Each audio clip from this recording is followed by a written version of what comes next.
Tá todo mundo enxergando o material que eu coloquei aí? Me fala um sim ou não aí, por favor. Sim, professor. Ah, então tá bom. Pessoal, hoje nós vamos fazer uma revisão dos conteúdos de geografia humana da parte da Europa.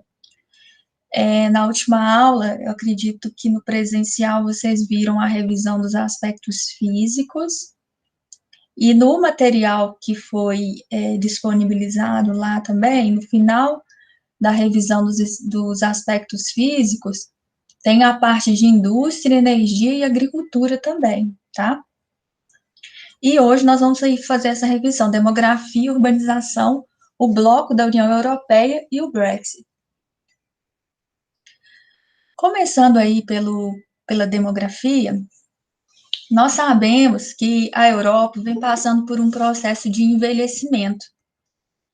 E o que significa isso? Né? Que a população acima de 64 anos na Europa está aumentando, né?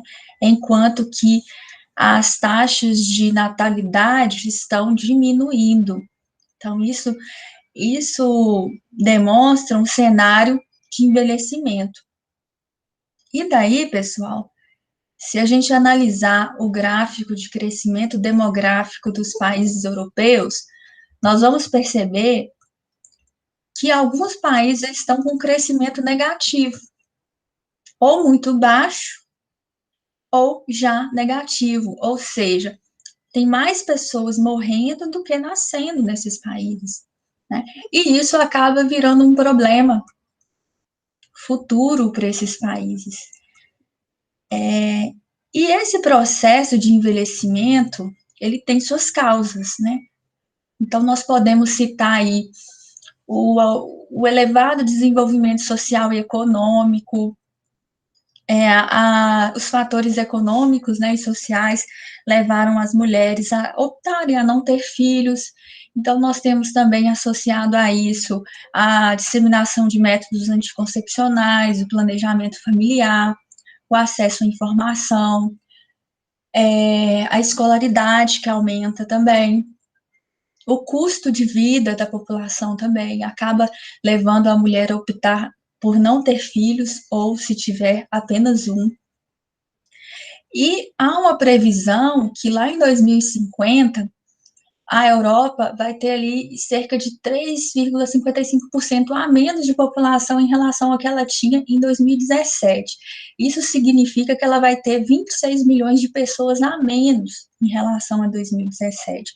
Então, nós temos um cenário aí de baixa fecundidade, baixa taxa de natalidade, uma perspectiva de redução da população, e somado a isso, nós temos ainda o fator de aumento da expectativa de vida. Ou seja, as pessoas estão vivendo mais, porque nós temos aí avanços sociais ao longo do tempo, melhoria nos tratamentos médicos, serviços básicos, e tudo isso tem feito com que a população viva mais.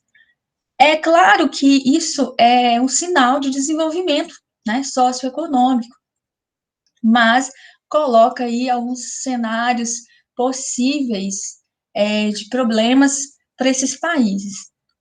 Nós vamos falar agora mesmo. A taxa de reposição demográfica é aquela onde a população ela repõe a si mesma, né?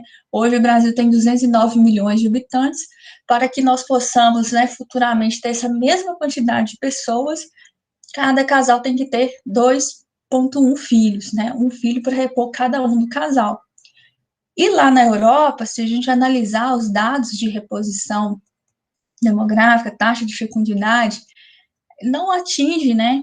Não atinge o máximo ali a França, 1,8, não chega a repor. Então, o cenário é a tendência de continuar reduzindo esse crescimento demográfico, posteriormente, crescimento negativo e vários problemas associados. Quando nós analisamos a pirâmide etária da Europa, nós temos esse cenário aqui. Nós estudamos pirâmide etária, nós sabemos que a base ela é constituída por jovens, o meio da pirâmide por adultos e o topo por idosos. E lá nos países europeus, nós temos uma base reduzida, porque a fecundidade, como nós falamos, ela está reduzindo ao longo do tempo, por aqueles fatores. O meio da pirâmide, ela tende a passar para parte do topo, né?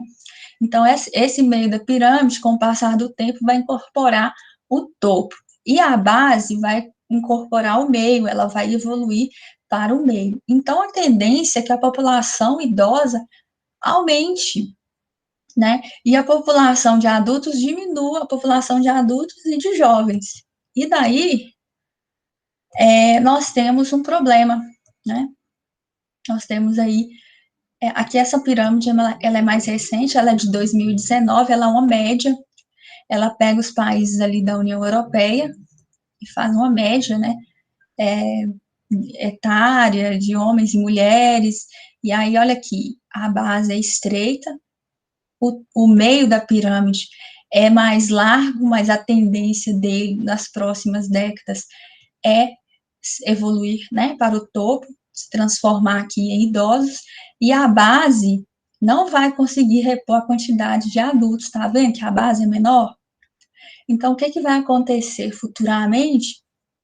Nós temos aí a tendência de aumento da população economicamente inativa, e nós temos uma tendência de aumento da população, uma redução da população ativa e aumento da população inativa.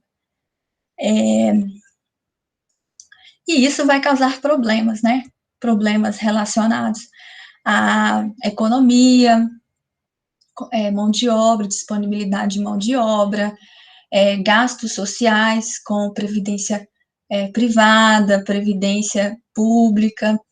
Nós vamos ter uma população inativa, jovens e adultos, que supera a quantidade, jovens e idosos, que supera a quantidade de adultos. E isso vai sobrecarregar esses países, podendo provocar, inclusive, redução de sua economia, redução do seu crescimento econômico, né? Porque por causa desses fatores demográficos. Agora, nós temos alguns cenários possíveis, né, para minimizar esses efeitos desse crescimento econômico baixo ou negativo na Europa. Um deles alguns países europeus têm incentivado a taxa de natalidade, dando licença maternidade para os pais, ou até mesmo pagando uma bolsa para quem tem o segundo filho. Então, há esses incentivos econômicos, né, e sociais, mas um fator que poderia realmente minimizar seria a entrada de imigrantes, né? Esses imigrantes, a Europa, ela não vê com bons olhos os imigrantes ilegais, ela não aceita, inclusive tem muitos casos de xenofobia na Europa, como nós vimos. Os imigrantes, eles não são bem vistos, não são bem aceitos nos países europeus, em função de sua origem, da sua ilegalidade dentro dos países, etc. Os europeus acreditam que esses imigrantes ilegais, eles reduzem a oferta de trabalho nos países, né, da Europa, e também há um receio, né, um medo dos países europeus em relação à possibilidade de ataques terroristas. Nós vimos durante as aulas, né, e quando a gente estava estudando migrações, que depois do ataque das Torres Gêmeas, não somente os Estados Unidos endureceu as suas fronteiras, a Europa também estabeleceu ali fronteiras mais rígidas, e com receio realmente de uma população entrar no seu território e cometer ali atos terroristas que vão, né, provocar danos à sua população, à sua economia. Então, nós temos esse medo de terrorismo também, nós podemos justificar dessa forma.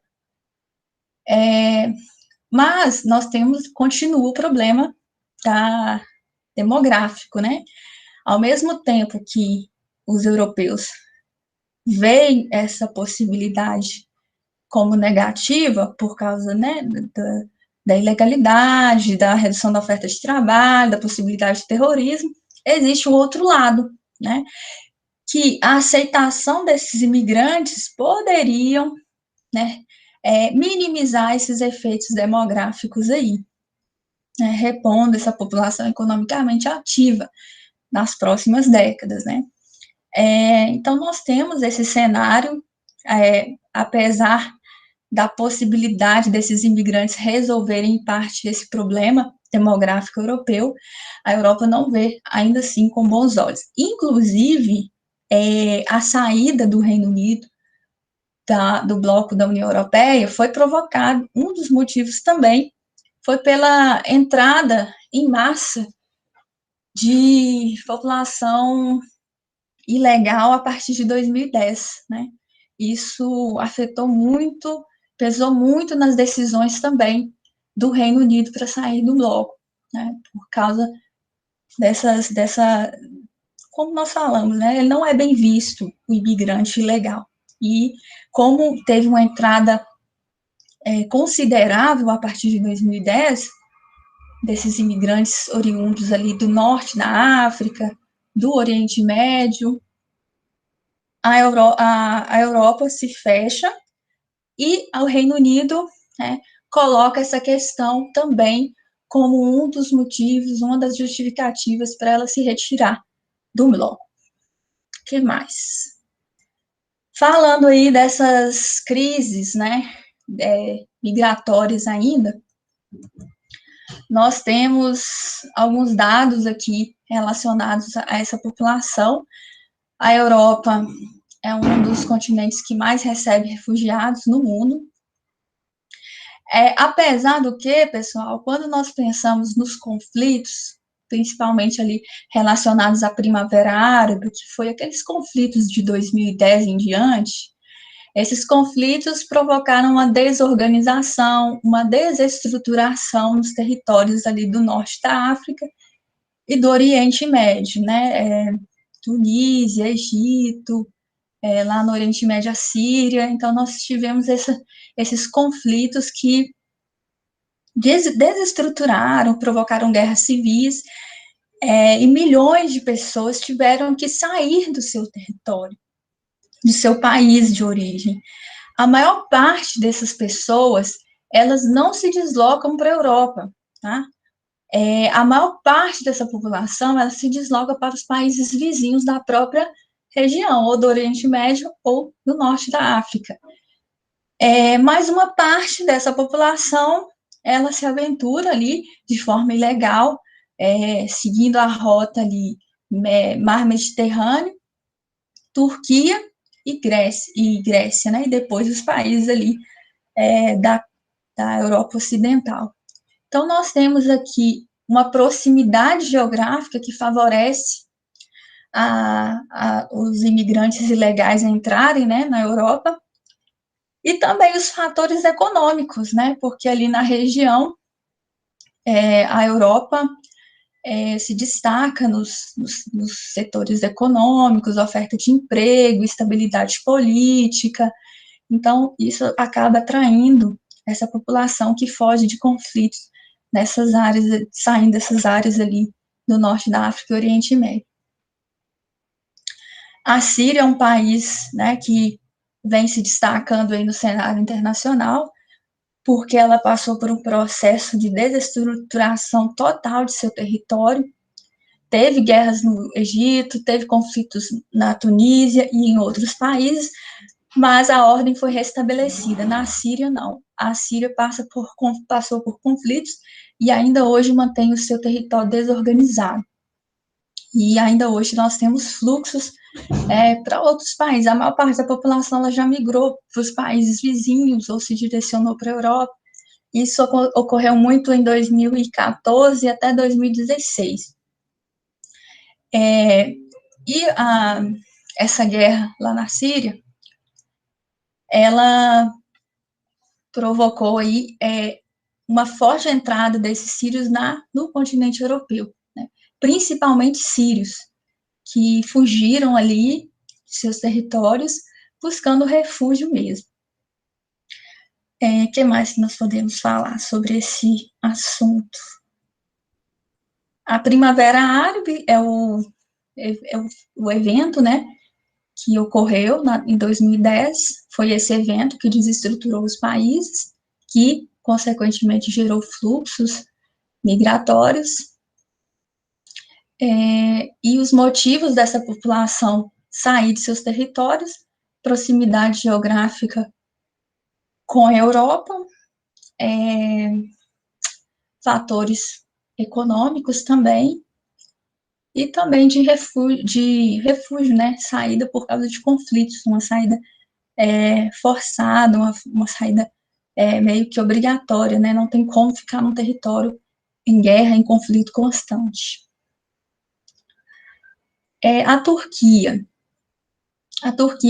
ela não faz parte da União Europeia, ela é uma candidata forte, forte não, né?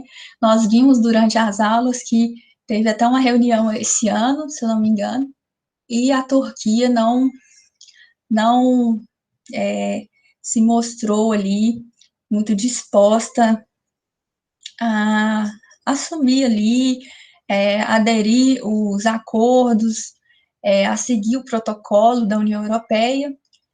Então, ela ainda não entrou porque ela não possui essas condições. Ela possui ali fracas fronteiras de controle a esses imigrantes ilegais. Além disso, ela possui um Estado não laico, né? E uma fraca democracia. Então, há esses fatores aí que impedem ela de fazer parte da União Europeia. Aqui está um breve conflito, uma breve resumo sobre os conflitos da Síria. Aqui são os números. Olha que, em comparação com outros países, a Síria é o que mais tem ali refugiados, né, população imigrante. As consequências dessas migrações, elas provocam aí, para os países que recebem esses imigrantes, provoca ali um rejuvenescimento da população, uma entrada de população ativa, uma vez que são os adultos que geralmente migram. Nós temos também o surgimento de bairros degradados, nós vimos o surgimento de favelas na França, então surgem esses bairros degradados, submoradias, dificuldade de aceitação da população nativa europeia em relação a esses imigrantes, né, provocando ali um xenofobismo, uma discriminação.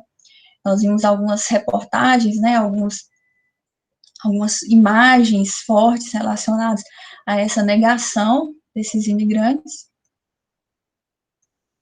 E agora eu vou falar da União Europeia.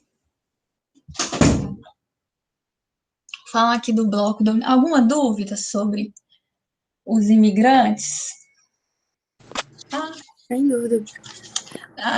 Só lembrando aqui também, além desses imigrantes que surgem ali dessas áreas que nós conversamos, nós temos também, principalmente depois da Guerra Fria, um fluxo migratório da Europa Oriental em direção à Europa Ocidental.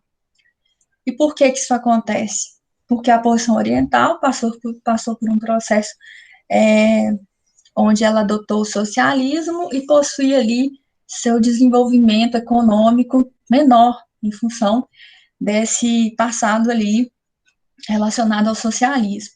Enquanto que a porção ocidental, ela possui melhores indicadores sociais, econômicos, média de salário é maior, então tudo isso provoca um deslocamento, também um fluxo migratório. Professora, Oi? esse deslocamento é da Europa Oriental para Ocidental? Ou é da Ocidental para Oriental? Eu me confundi. Da Oriental para Ocidental. Ah, obrigado. Porque na Europa Oriental que nós tivemos aqueles países ali atrelados ao socialismo. Depois da Guerra Fria, nós tivemos ali esses países desvinculando, né, da União Soviética, e tomando o seu próprio caminho de desenvolvimento, só que com muito atrasos, né, econômicos, no setor industrial, no setor da agricultura, no setor de empregos, tudo ficou afetado. Então, eles começam a recuperar a sua economia a partir da Guerra Fria, após a Guerra Fria, né? Então, em relação à Europa Ocidental, a Europa Oriental tem esse atraso realmente. Se a gente pega, por exemplo, uma imagem de satélite noturna, nós vamos ver o processo de urbanização nessas duas regiões, né? Na Europa Oriental, as luzes, né, que você vê ali na imagem, são reduzidas, enquanto que na Europa Ocidental, essas luzes elas aparecem mais. E as luzes evidenciam ali um processo de urbanização, mais infraestrutura, enfim, maior desenvolvimento. Se você pega também o mapa de PIB, de IDH, você vai também observar essas diferenças. E isso tudo está relacionado a esse passado, tá bom, gente? Tá bom, obrigado, professora. Por nada.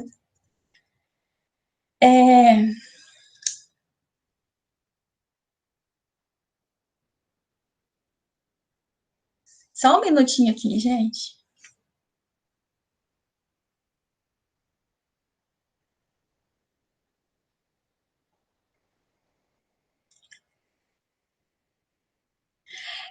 Vamos falar agora, então, do bloco da União Europeia.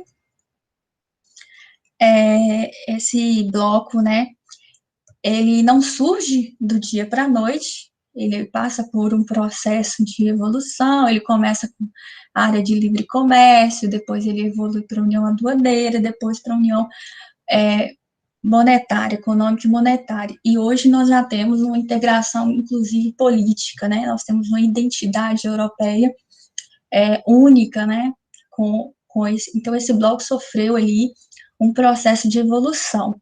Ele surge ali na primeira metade do século XX, e ele vai se transformando, ele vai incorporando novos países, e nós tivemos alguns momentos importantes da evolução desse bloco. O Tratado de Maastricht, ele é de 1992, ele substituiu a Comunidade Europeia, que era chamada até então de Comunidade Europeia, por um grupo chamado União Europeia. Então, a troca, né, dessas denominações ocorreu no Tratado de Maastricht.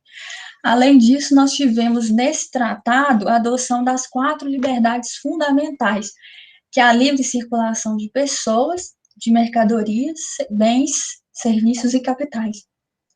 Então, nós tivemos aí essa evolução. Além disso, no Tratado de Maastricht, nós tivemos ali o estabelecimento da União Econômica e Monetária. O que significa isso? Significa o seguinte, que o bloco da União Europeia, ela vai estabelecer alguns critérios para os países seguirem, né? Por exemplo, manter o endividamento no máximo até 60%, né? A dívida externa até 60%. Vocês sabem quanto que é a dívida externa brasileira hoje? Não sei, professora, eu sei que são bilhões, eu acho. Em porcentagem, quanto do PIB? Não sei. Mais de 90%. No Brasil. Tem países como a Argentina, por exemplo, que já ultrapassou 100%.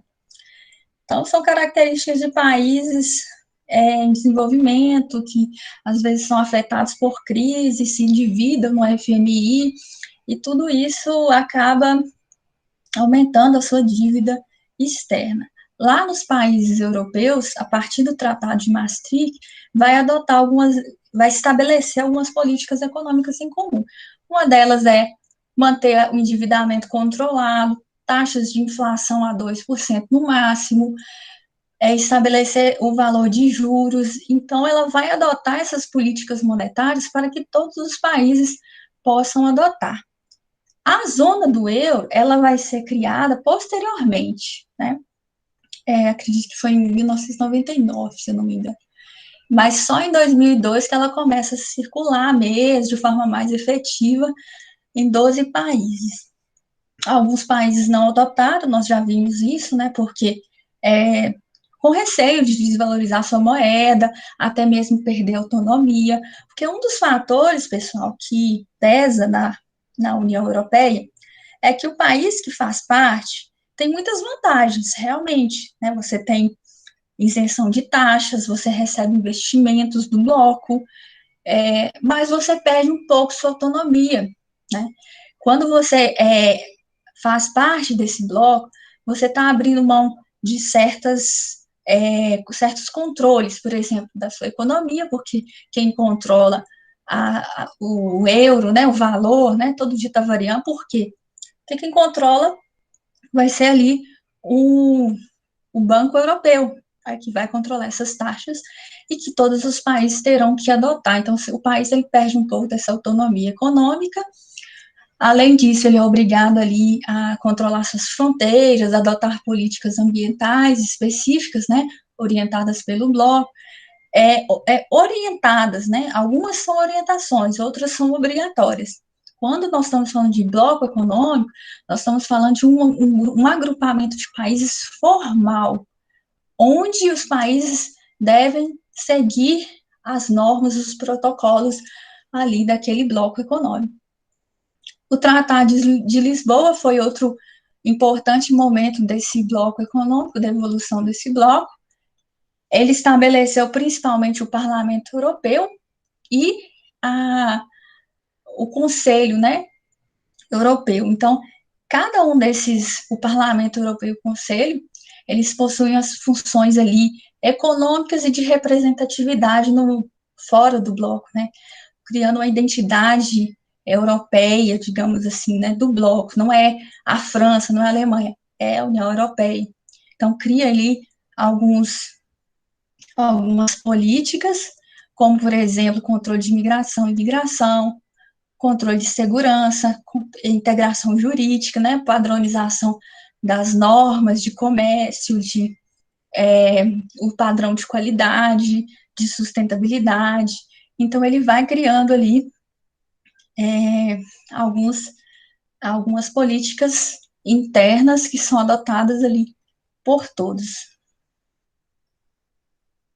Professora, Oi. a falta de pessoas para serem empregadas já vem afetando, né, a União Europeia? Porque eu sei que vai afetar futuramente, mas já vem afetando?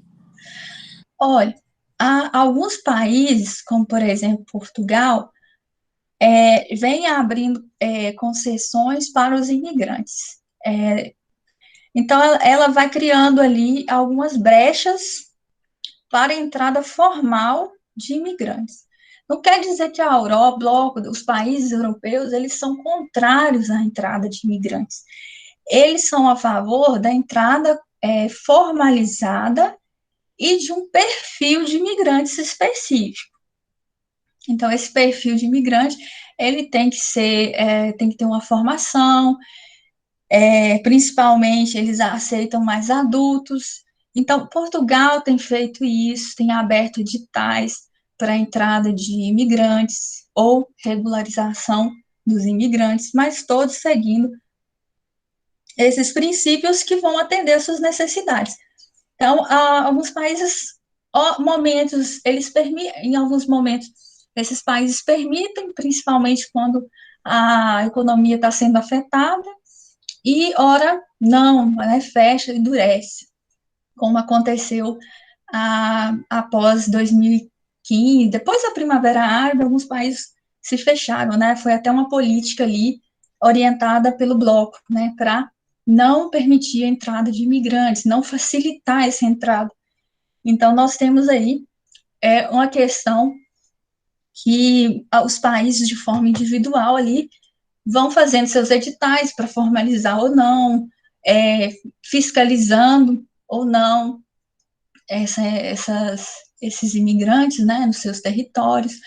Mas o fato é que existe muitos imigrantes na Europa e eles contribuem demograficamente e economicamente para esses países, né, considerando essa redução demográfica que eles vêm vivendo.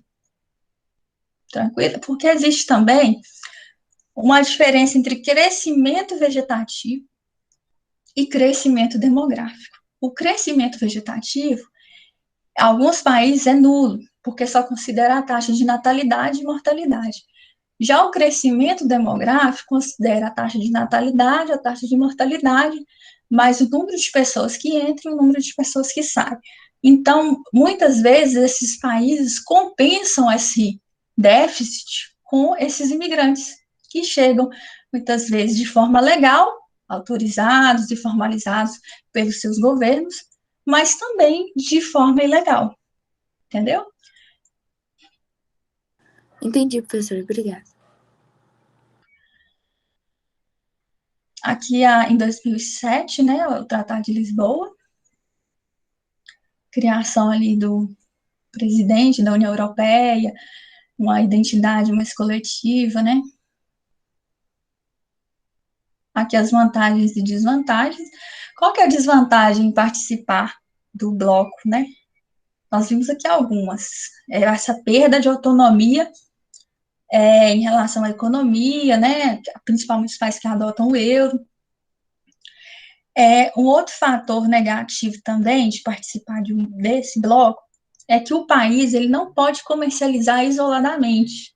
Ele tem que seguir os protocolos do bloco. Ele comercializa com o bloco e não isoladamente. O Reino Unido, agora que ele saiu, né, do bloco, ele tem autonomia para comercializar individualmente. Inclusive, ele pode fazer acordos comerciais com o bloco da União Europeia e com outros países. Agora ele está fora do bloco, ele pode comercializar de forma isolada. Entenderam? Então, o Reino Unido pode comercializar com o Brasil, com a Argentina, com o bloco da União Europeia e com outros países que ele desejar de forma isolada. Já os países que estão dentro do bloco, não, eles têm que comercializar no contexto do bloco e não isoladamente. Aqui, ó, é vetado o comércio individual do país com países fora do bloco. Então, isso é uma desvantagem. As vantagens, né? Nós temos várias. Recebimento de políticas, né? De infraestrutura, transporte, telecomunicações. Nós temos os subsídios, né? Nós vimos lá no setor da agricultura que existe o PAC, a Política Agrícola Comum, e é uma política que está dentro do bloco da União Europeia, e ela ali vai estabelecer alguns países que ela vai investir, que ela precisa ali desenvolver o setor na agricultura, no caso. Então, nós vamos ter aumento do PIB desses países, o comércio entre eles vai ser bem intenso, porque não existem tarifas, então vai ter mobilidade de mão de obra. Em 2004, nós tivemos a entrada de um número expressivo de países da Europa Oriental dentro do bloco. Né? Então, a Europa aderiu, permitiu, né, a inserção desses países no bloco. Acho que eu nem tenho aqui, mas no outro material tem, né? Isso a partir de 2004. Então, isso foi benéfico para esses países que tinham ali sua economia atrasada em função do seu passado, da sua história, e hoje estão recebendo ali investimentos econômicos, de infraestrutura, melhorando ali. E para a Europa, tem vantagens? Para os países da Europa Ocidental, tem vantagens em aderir eles, da Europa Oriental? O que vocês acham?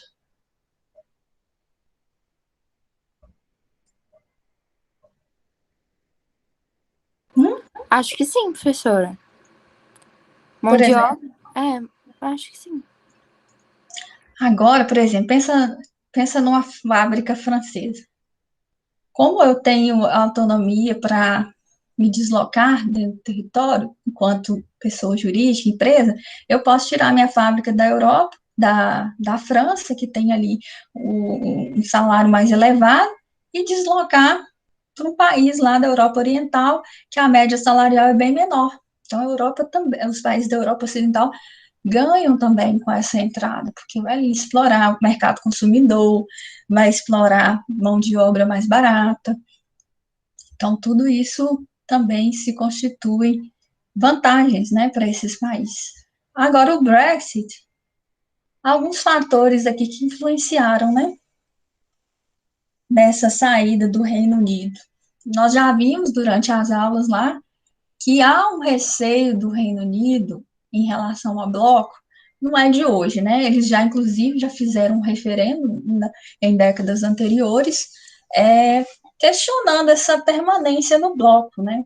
Um dos principais motivos, uma das principais justificativas dadas pelo Reino Unido é que ela contribui economicamente muito mais para o bloco do que recebe investimentos desse bloco.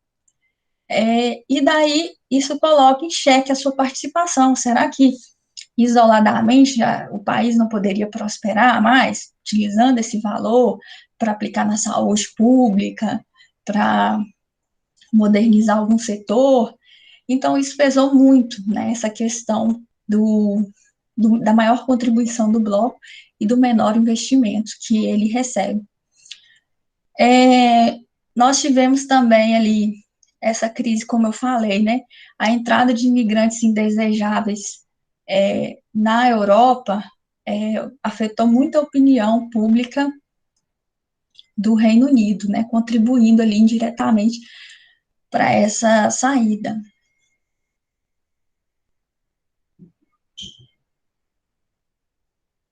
Então, pessoal, seria basicamente, hoje à tarde, 1h30, eu vou fazer uma live de revisão, continuar aqui, vou pegar até onde que os professores do presencial conseguiram avançar na matéria passada.